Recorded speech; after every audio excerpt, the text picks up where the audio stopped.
Alright, so we're going to try to go find these tractors and maybe these trucks that I started out in Wisconsin.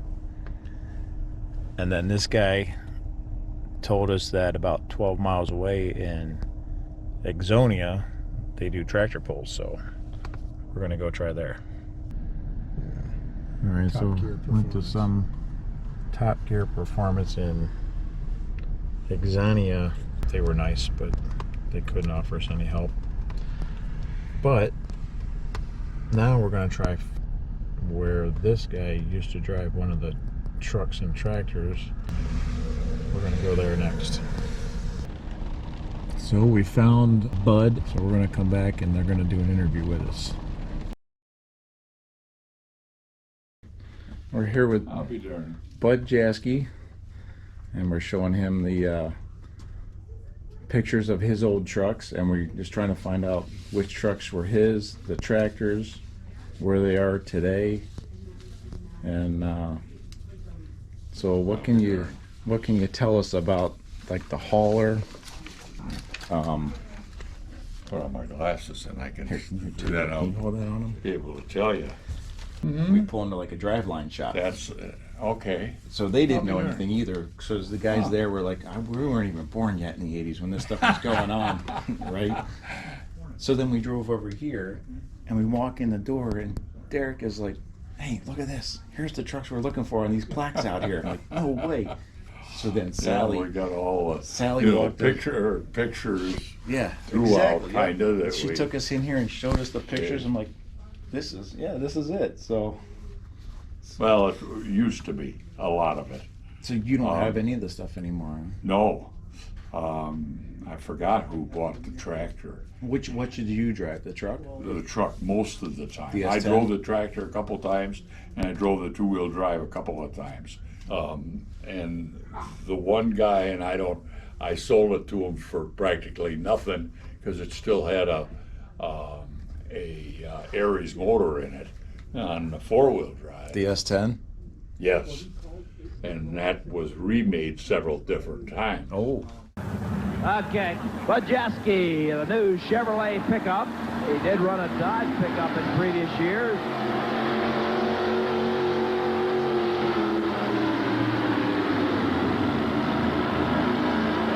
And left out, you can see they pulled that engine right down. And I'm trying to think, this was one of them. We had an engine builder who was known for building competitive engines for Rowdy Round. And he was from around here, and that's how we got the light tube chassis. For pulling, the basic of them all.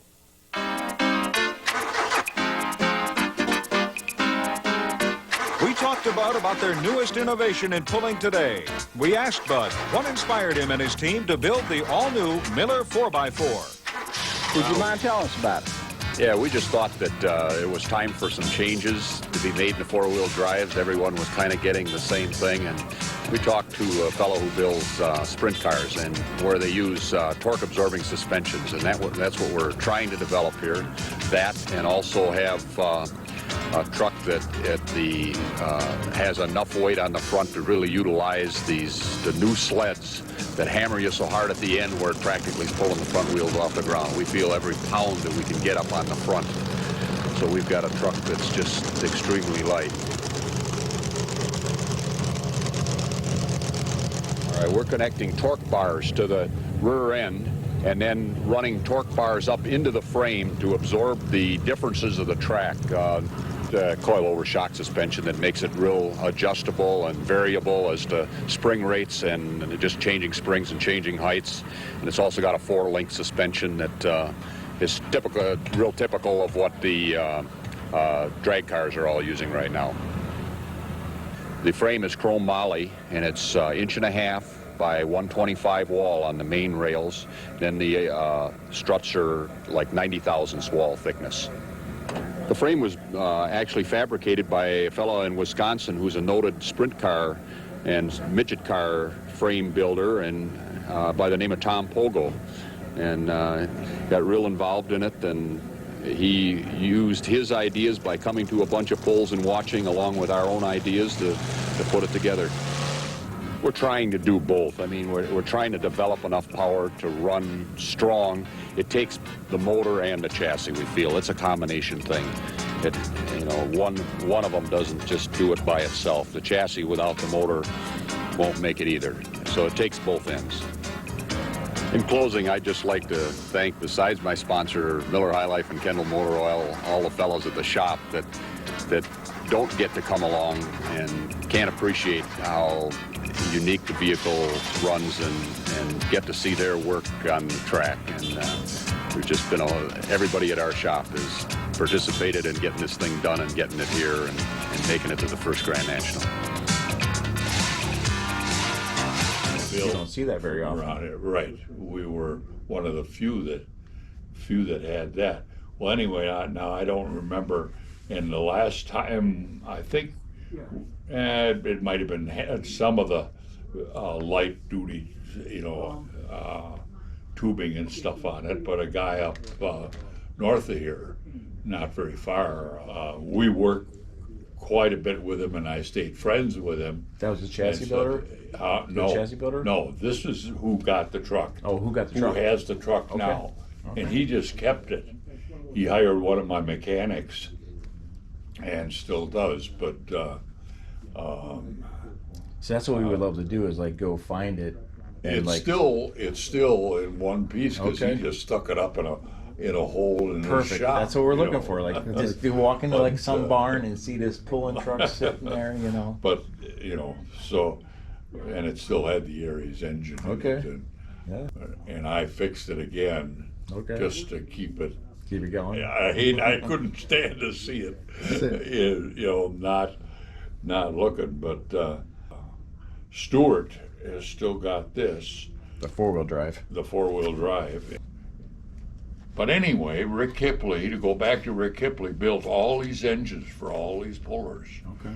And he built my natural aspirated, and there was a time that I had a 4-cam engine in that, and then the same year that I got a 4-cam in four-wheel drive, the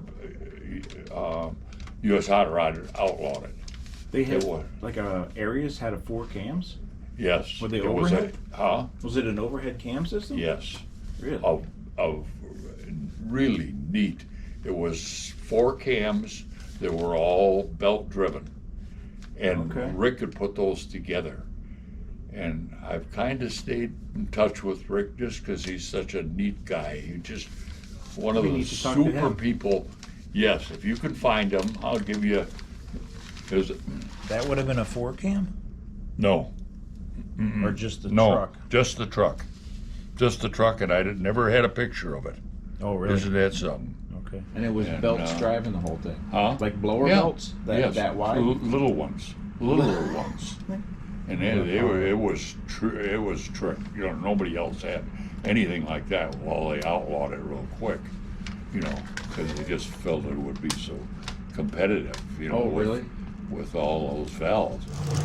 It's a Batten overhead cam engine. It's got 4 cam shafts and 4 valves per cylinder. They're belt driven, as you can see, and it just makes it unique, and it's typical of what is now being developed in the IndyCar and hoping to get better breathing characteristics out of the engine. Our class is natural aspirated. We can't use superchargers, so the air that we can cram into those cylinders is the ultimate of getting horsepower, and we just felt that the airflow characteristics of having 4 valves is highly superior to 2 valves, so that's the reason we went that way. It still will. The Aries block that we've run for a lot of years, about 7 or 8 years, and then Batten developed the 4 valves, and so we decided we'd try to iron that out at the same time and try to make it perform. So you don't have nothing left? None of the trucks or tractors, huh? Just sold them all. I should have kept an Aries engine. No, just you don't to, own no just engines to set or it nothing, here. huh? And, Yeah. You know what happened to the Blue Ox or the oh yeah, the Blue Ox. I was telling you, it's just up north of here. The truck, the 4-wheel drive truck. Here, I'm gonna write that down. Where's that at? This is the Golden Ox, but it's a new decade model. $50,000 to $60,000 in his motor. We will see if technology will go the way of Bud Jaske. Again, the first hook he's ever made with the Golden Ox.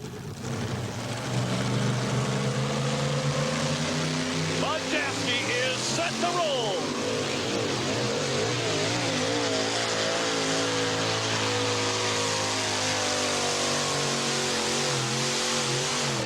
Yes, the Golden Ox has done it.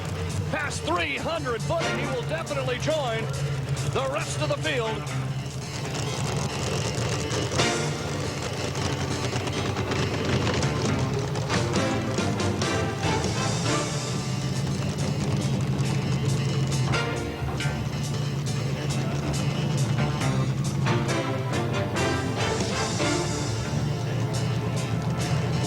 Bud Jaske, New Berlin, Wisconsin, in the Golden Ox right now. The distance to beat, 281 feet, 2 inches. And we'll just see if this new technology that he's got underneath that sheet metal will come through. Steve Jaske and Bud Jaske, members of the Jaske pulling team, Miller Genuine Draft pulling team. And Bud Jaske right now hooking up to see if he can take the sled past 281 feet, 2 inches.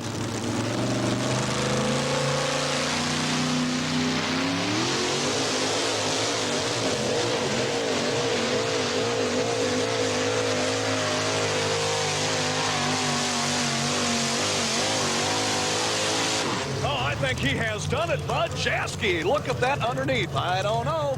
Has he done it? It is going to be close. Bud Jaske finishes the Golden Ox 2 days before Canfield. And Bud Jaske right now unstrapping as he comes out of his safety equipment. We're going to get a word with him right quick. Bud Jaske stepping off the Golden Ox, and Bud, an interesting looking vehicle.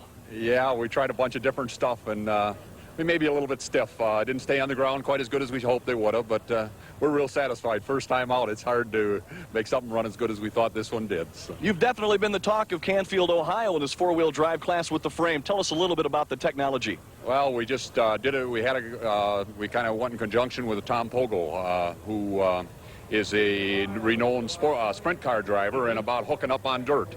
And he had a bunch of ideas, and we had a bunch of ideas, and he came to a bunch of our pulls and got real involved and kind of put the two together. I guess if you put it all together, it's going to happen for you. Congratulations. Best of luck. Thank you very much. It would be neat to see it again. That's what another thing we're gonna do is like talk to the people and then see if we can find these things again, even if they're sitting in a corner full of dust. Yeah. We need to It'll be full of dust. Yeah. I think. That's cool. But he still sits it. I think they're all like that. I mean, I was shocked when we saw the blossom just sitting in the corner of a Isn't that funny? big barn and all dirt, dusty, just Oh yeah, I imagine. sitting there. You know, that was too bad that when I heard that, because when you were SRO, that was all he pulled. You know, was his Blossom, and what was the other thing that he had? Yeah, the Midnight Express, the dual engine 23. That's This one we got for went in class at SRO. Even made off-road magazine. Yeah, look at this. Yep. So we have this. I pulled this out of my own file. So I've had this for, geez, I don't know how long. 20, 30 The years only ones, maybe. this, before we went to the new motor on this one. This one, we went to a new motor, he tried it out, it was, it ended up a 704 cubic inch, but it had dual overhead cams. That's what he was talking about. And it was a nightmare. But This this, timed or what? well, building, we used to have to get the machinist to the pulls to figure out how to cut the cams, to put the cams back. So we'd fly him to the pull, he would get out and listen to it and everything, and do his notes and go back and cut us a new set of cams, ready for the next pull. Would they wear out that fast or something? No, it was just all test. Oh, testing, getting it. Oh, Yeah, because it never did, you couldn't build enough RPMs out of it. But this was just started out on the pull, you know. Just and starting out. Then he run it for a year and they outlawed it, so. But these are 640 Aries. I don't know where the tractor went. This is up at Juneau. What's Juneau? Juneau, Wisconsin. Really? his buddy bought. Stuart bought that.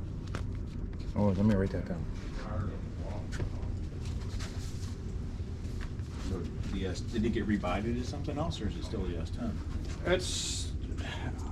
I think it's blue now. You know, they took the decals and everything off of it.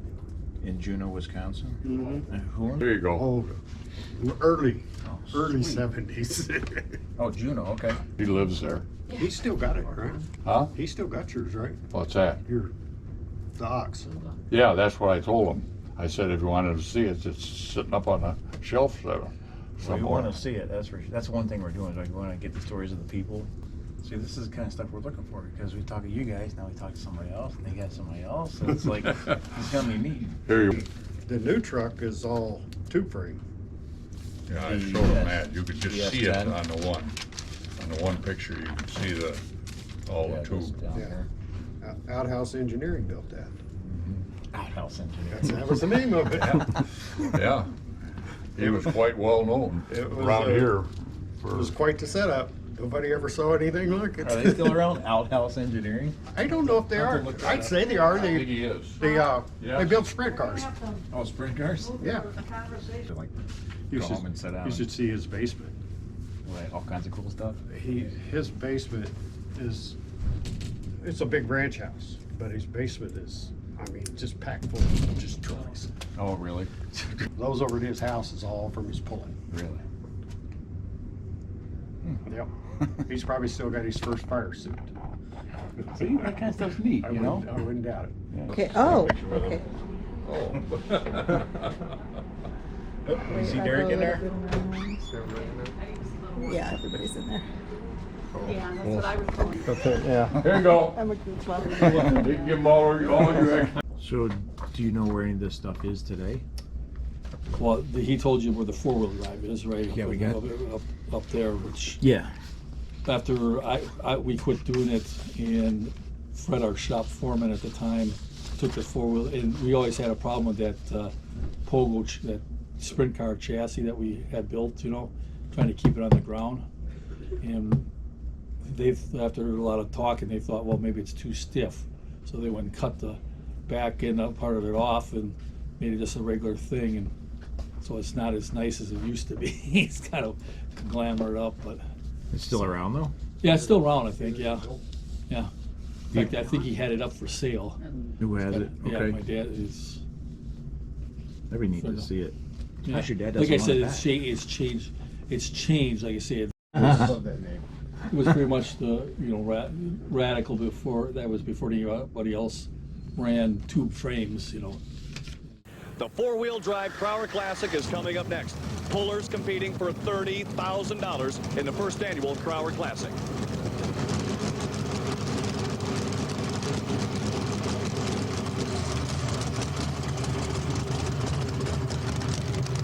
First up in the $30,000 Crower Classic is Mr. Bud Jasinski on a new Berlin, Wisconsin, and the Miller High Life sponsored Golden Ox. This vehicle debuted this year on the Grand National Circuit with a brand new frame. They went to a sprint car fabricator and had him put a sprint car type of body underneath the Golden Ox. It's a 1988 Chevrolet, and the Golden Ox of Bud Jaske is qualified for the Crower Classic. He is the first puller out of the gate. Bud has been involved in pulling for a number of years on the NTPA Copenhagen Skull Grand National Circuit. Runs a two-wheel drive and a four-wheel drive, but right now it's all on the line for the $30,000 Crower Classic. Sponsored by Crower Clutches. Every part for power, it's Crower. Here comes the Golden Ox of Bud Jaske.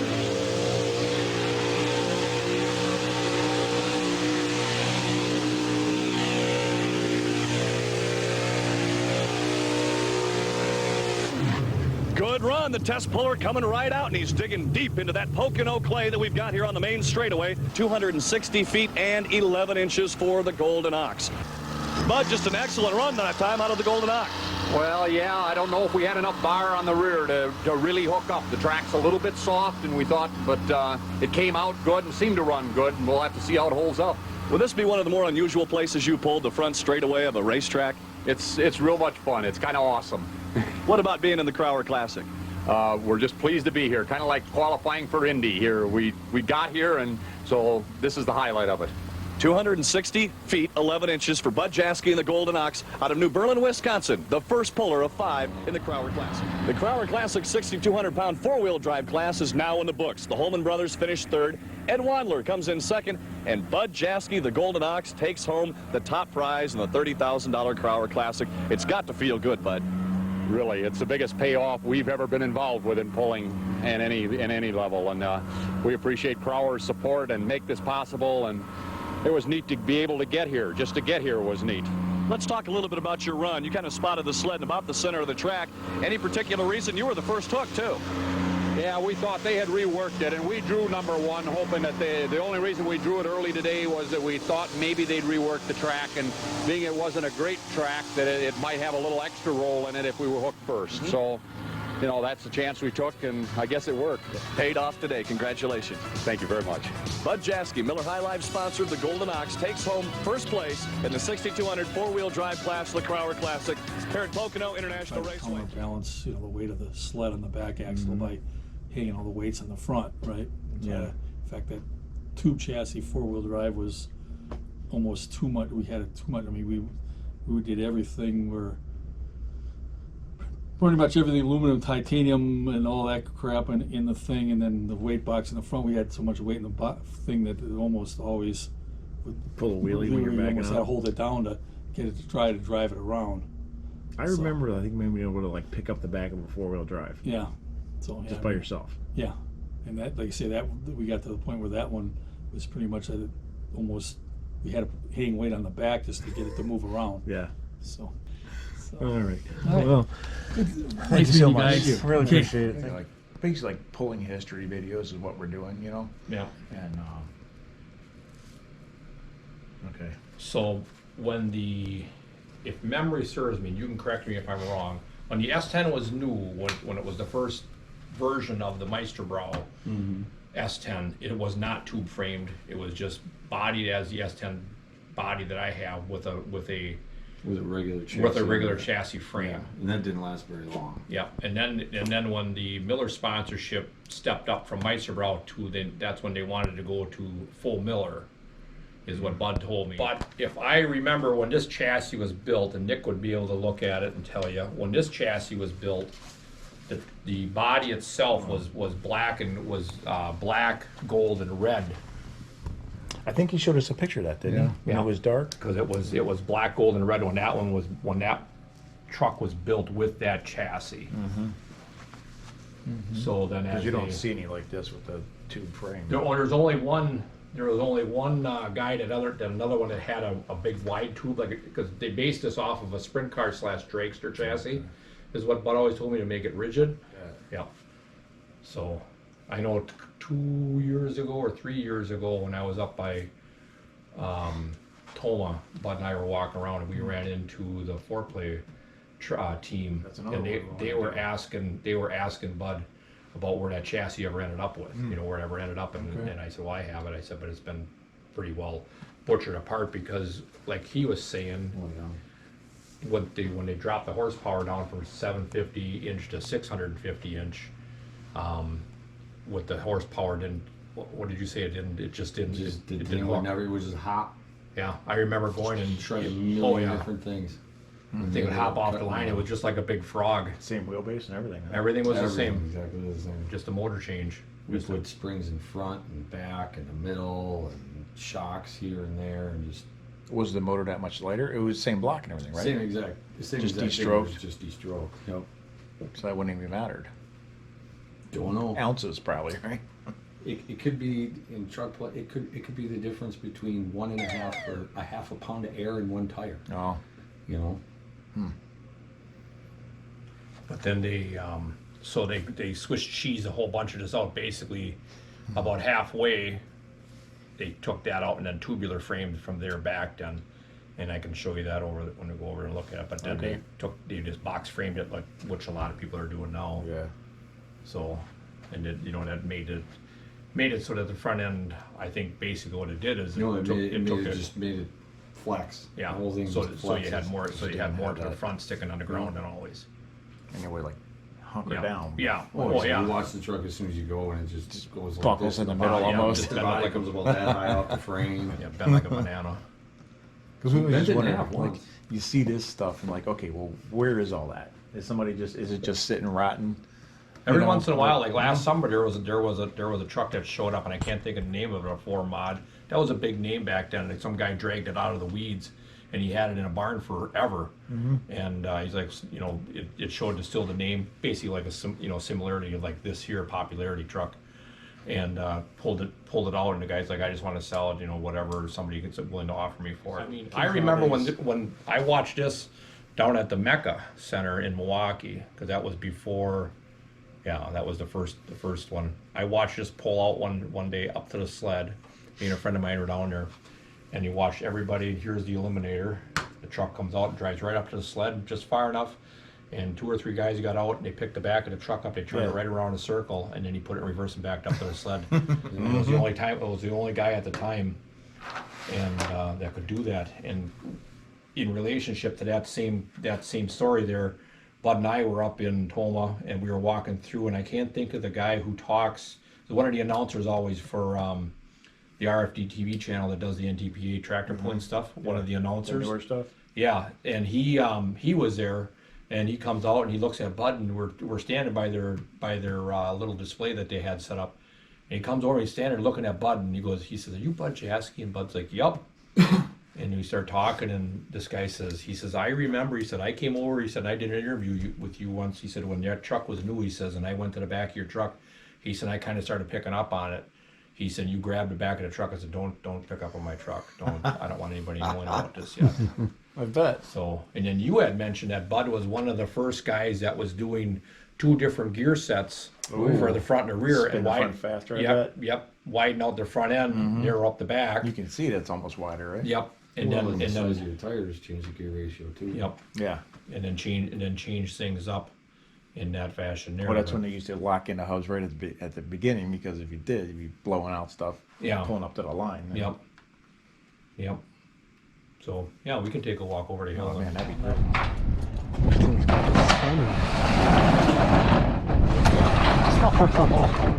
Look at that. Wow. There she is. Get out the sun. If you want to grab that side of the cover on that side there, is it bungee down still? No, I don't think I bungee down.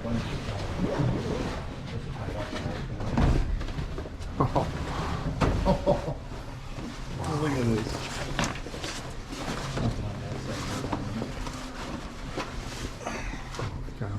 We should pull it out one day so we can wash it before it gets cracked out again.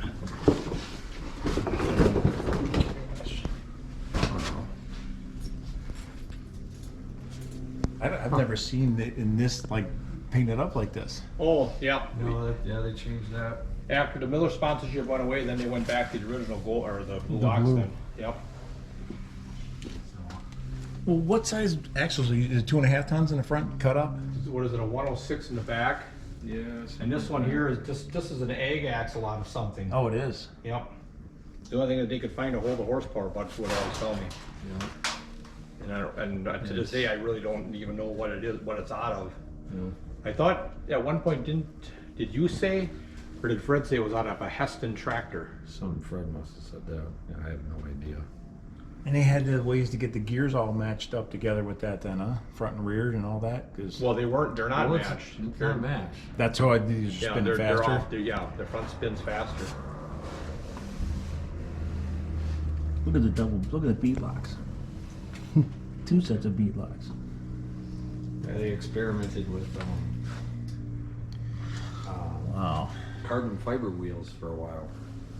Oh, I'm sure people are doing that now too, They just right? break the centers out. Here, let's see this thing. Yeah, I've never seen a set of carbon fibers on any ones that I sold like 6 of them at Jefferson one year for. Oh, really? Yeah. They're cleaning out sheds, and I was going up to Jefferson and just take these things along, see if you can sell them. Look at the heads on this thing. What are you doing with those? I think a bunch of the outlaw guys bought them. Oh, there's Kip. Oh, yeah. Street tires, whatever. Yep.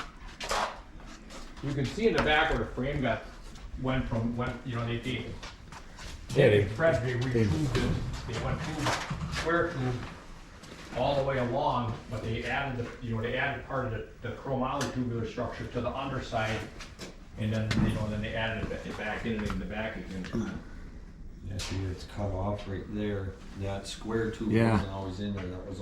That was a part of the suspension. It all hinged in the center here. So we cut that part out. They used to all just be square. Yeah, it's a lot narrower in the rear than the front.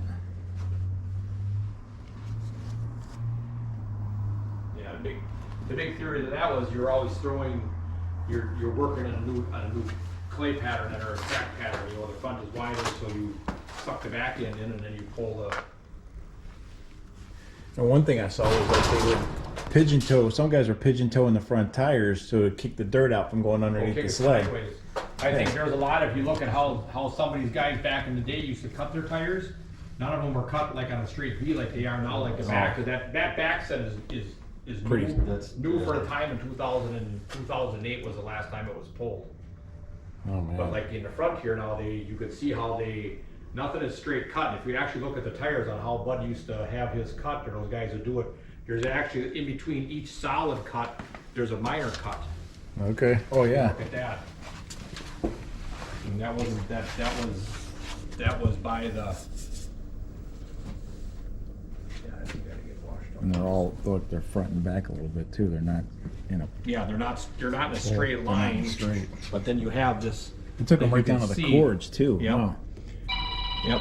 Like here you have the big cut, but then you have a minor cut right here, like an extra little bite. Oh yeah. Can I call you back? That's cool. All right, thanks.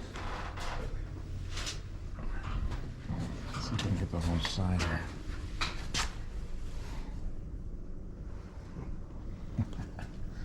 Wow. Oh geez, look at this. Holy cow. Look at the size of this. Yeah, you're the first one to know that the drive shaft blows off between the motor and the boxer because it's right between your legs. Well, the only thing I think that would be worse than this is a sprint car. The way you sit in it with the Yep. pedals. Yep. You push it with your toes or something, right? You push the pedals where they slide. So what would these weigh? Like 6,700 or something? 65 was the class, I think. Wasn't it 65 or 68? You remember? 68 or 74. I thought it was I like the adjustment on the spring. Yeah, with the jack screw like Yeah. NASCAR. Yeah. Change the spring. Then you start getting so much adjustment in it, you can get lost pretty quick, right? Well, that's, yeah. What did you always call it? Barnyard technology? Oh, yeah. So is that a homemade, like, not transfer case, but drop box? I Or think is the that drop a box is an early profab. Oh, okay, because then SCS made a bunch of this stuff too, right? Well, the SCS is the gearbox. And it says an SCS in it, doesn't it? Yeah, I think it's got SCS on the trans, and then the drop box is a profab, if I'm not mistaken. And one of these guys were saying you could change the gears really quick inside that, Yeah, I got a whole case of gears back in the shop for it. You can do it in about, like 4 7 or minutes. 8 each. minutes. Yeah. And it's on the, as long as you were the third truck back, you could change a set of gears. yeah. Wow. Oh, there's the hydraulic. This whole body tilts up. Yep, the whole thing tips, goes up, hinges on the back. Wow. See, this is exactly what we're looking for. This Perfect, kind of get your stuff, trailer. man. Nothing says auto museum like a guy Well, we'll put this on the video. How much are you asking for? You want to put it on video or no? I mean, I don't want to see it be piecemealed apart. Right. Because otherwise, if that's going to be the case, then I'll just leave it sit here, and then I'll just keep looking at it. But if somebody actually wants to take this thing out and put it back in a track, whether it be on a competitive nature, just like Expedition, here it is. You know, I'd entertain offers. I listed it last year for 70. Ooh. And I actually had a couple people that were looking at it. It's just that the age of it was the technology on the drive line. There's just more advancements made in the new stuff nowadays versus what it is. But I mean, I would entertain offers, but it has to be somebody that's gonna put it back out.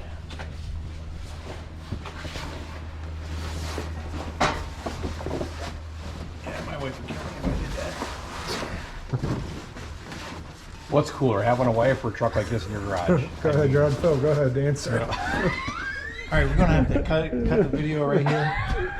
Yeah, how long have you been here? Well, I'll make 2 videos. I'll make one for the guys and one for the wife. Well, yeah. I would pick you, honey, every time. It's like I said, you know, if a guy ran around like, you know, being from the 80s, you know, you had arcade games, you had this kind of stuff, you know, and it was, I mean, you see these mod tractors out there with no roll bars and guys sitting there with a open grape helmet, you know, and Well, they didn't even have a helmet. Bud shows pictures of him with no helmet. Yeah, He's in but I mean, that's what I'm saying. Tires right next to you and no fenders. Exactly. Crazy. Somebody knows what it's about. Yep. You know, when you watch the early days of like Artifons, you know, with that pivoting front axle, it's just kind of going down, and it's like that thing's just gonna, the bolt's gonna break off, and it's just gonna fall off. Remember the rambunctious tractor where the guy sat in the front, Milt Bergman? Yep. Yeah, you had that's a special kind of drive. All these guys have their own little niche on their piece of machinery. But back in this day, when this stuff was built, you know, like you said, you break it on the weekends and you bring it back, and then we got to make this stronger in this area here or whatever, or I'll start putting it together. Or you'd have a pioneer like Bud here that would go out and commission some guy to build a dragster / sprint car frame, and then try to put it out there and make it work. Yeah. You know, that video I was telling about, if you can find it on I know it's still on there. Every once in a while I'll dig it up and watch it. If you can find that really gives you a good hit, because that's when it was brand new. Okay. And he shows the whole thing, and it shows it pulling, and that's this truck. That's this truck. The Miller High Life. Yep. As the Miller truck has got the big Miller logo on the front. It's black. Like I said, it's black and red with the stripe in it. It was in the 4 That's why we're kind of doing this, just to see where they're at now. Yep. You know? Yep. It's neat. Well, I know where this one's at, and it needs a trailer.